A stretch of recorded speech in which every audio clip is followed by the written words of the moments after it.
have a unified theory on that as well. A unified theory of unified consciousness.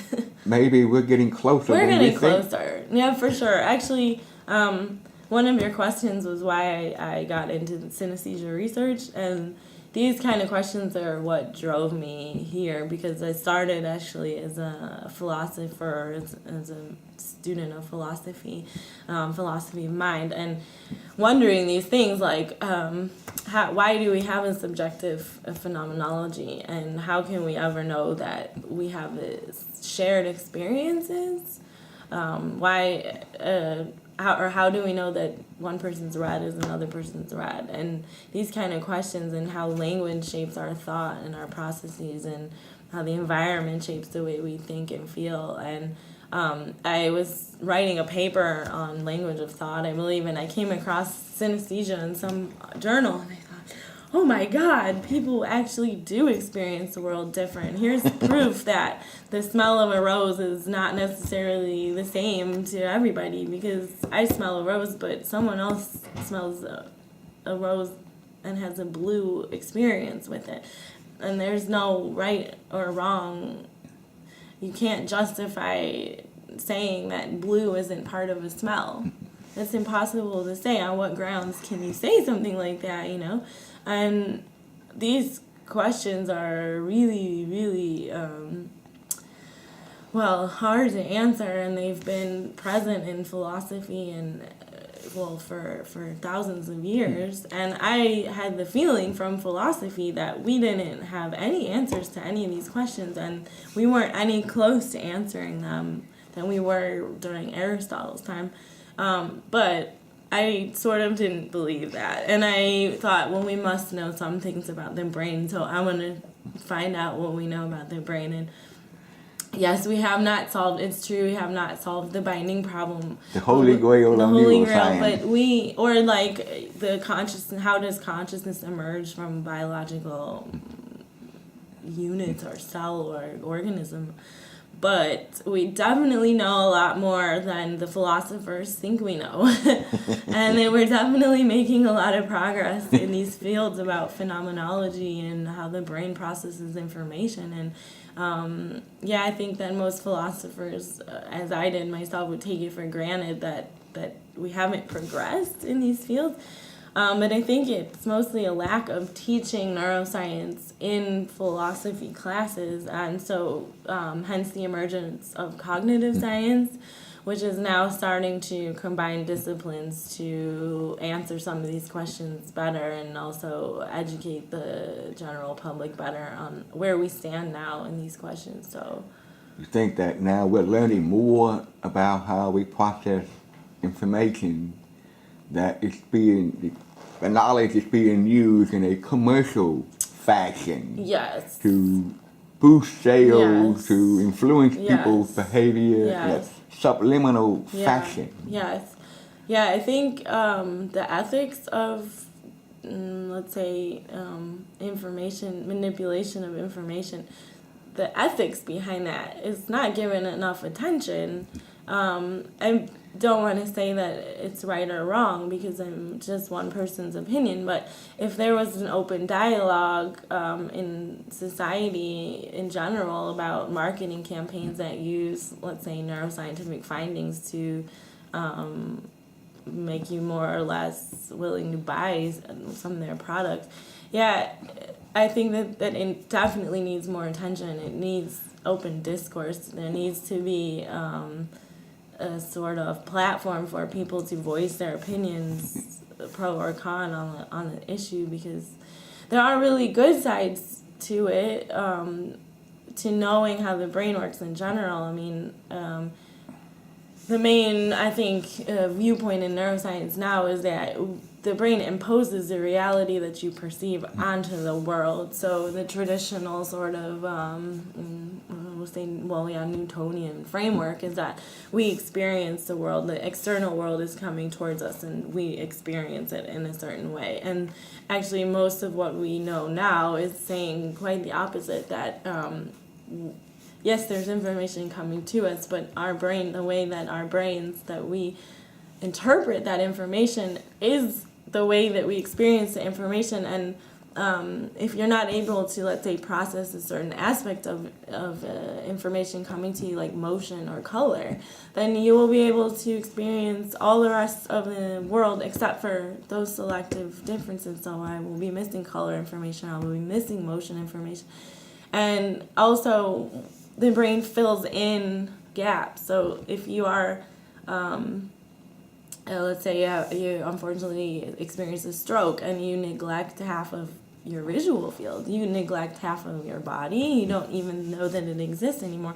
But if you flip the image around the other way, then they can still perceive the other side of the image. So the brain fills in the information saying that they're not missing anything. And so many cases of this in neuropsychology where you see, and also the effect of attention or interpretation on even low-level visual effects. So things that you think are properties of the visual fields can be affected by somebody's state of mind. And yeah, if we took a more holistic approach to like experiencing the world and stop thinking that just because we see something that's the way it is, it might help us in the long run. But you still have to start talking about these things before you have a meaningful, you need new definitions of words, and you need a platform to base your ideas on, and somewhere that this needs to be discussed before all the corporations start running amok and taking all the findings and just applying it to marketing purposes to make money. I mean, yeah, it's an ethical problem. It's like, for example, you make decisions on an unconscious level. You just do this or that without any thought to why. You just made a choice.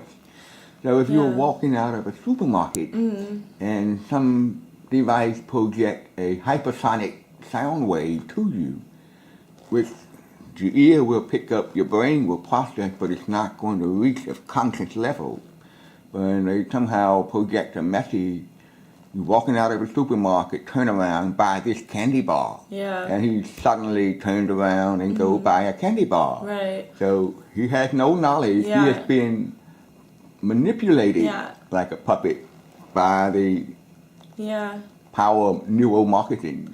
Yeah, there's precedence actually for that. At least there was some case in about movie theaters not being allowed to subliminally present images during a movie because, let's say, you would flash a picture of a Coca-Cola can during a movie. Well, most people wouldn't be aware of it, but all of a sudden you have the feeling like, man, I really wouldn't want to have a cola, and you don't know why, because there's definitely a difference between, just because you're not conscious of something doesn't mean it won't affect your behavior, and it won't affect all your decisions that you make. And I call like billboards and stuff visual pollution actually, because I have the feeling that it is.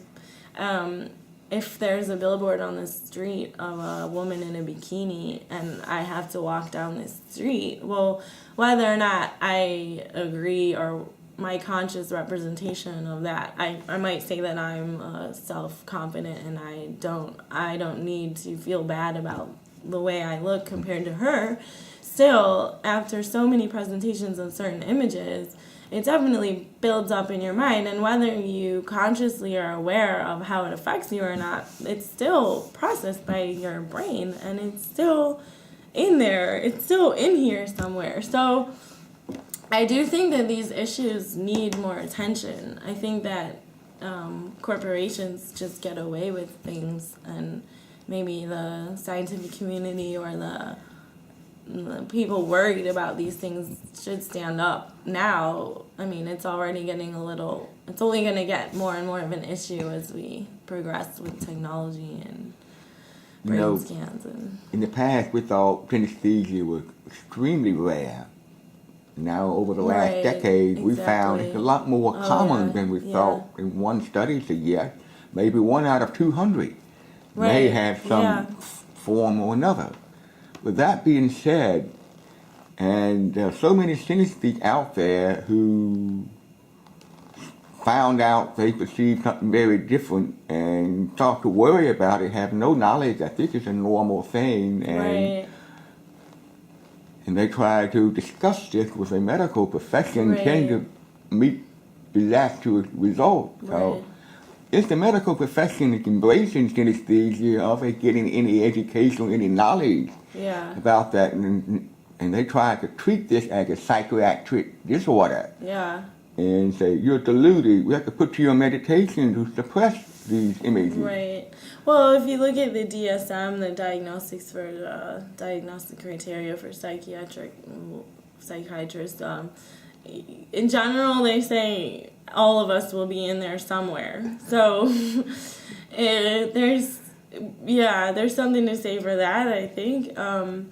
Definitely most medical doctors are unaware of even the term synesthesia. That's very true. More attention needs to be placed on this for correct diagnoses. You don't want to medicate, give psychotic medication to someone who is just experiencing synesthesia if it's not harmful to them in any way. You also want to be aware of this as a teacher of young children. Maybe some learning disabilities or problems with addition or learning, even fractions this can also be related to synesthesia, and that if people aren't aware that it's even possible that a letter or number can have a color, and that a child might be confusing mixing of colors with the addition of numbers, how are you ever going to help that child? You think something else is wrong. That's not really wrong. So the more and more we promote it in the mainstream, it's definitely better. And hopefully one day it will even reach the medical practitioners. Yeah. It seems like we have somewhat, for the last 10 years, we failed to impress upon the medical community the importance of it and to really listen to what the patient is saying and not regard it as a undesirable anomaly. Right, exactly. And with their bias, and they are doing more harm to the patient. Right. I've also found that it's very hard, and what we see quite often is that to come up with a term for it, because it's a condition, but these words have negative connotations to it. So even condition, the word has a negative connotation. Phenomenon sounds just a little bit less scientific. So what about the word trait? Traits would be more benign, like the trait, the brown eyes. Exactly. Blonde but it's hair. so much more complex than a single trait.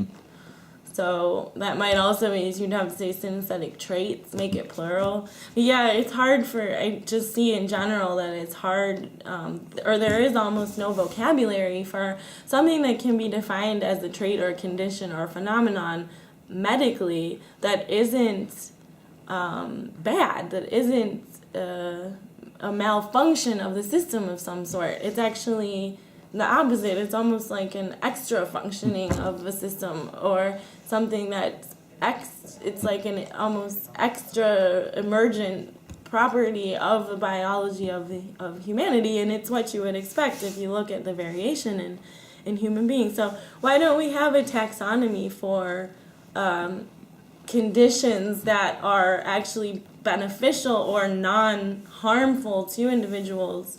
We don't even have medical terms for this. So we see this all the time in the writing, that people use the term even disease to refer to synesthesia because they're not educated about it, and maybe they are lacking the correct taxonomy for something like synesthesia. Well, you're giving us a lot of food for thought. Me too. Appreciate the time you gave us for this. I hope it's helpful. I'm happy to share it with others, and your comment right there. Okay, well, thank you for having me. Thank you very much. Okay, you're welcome.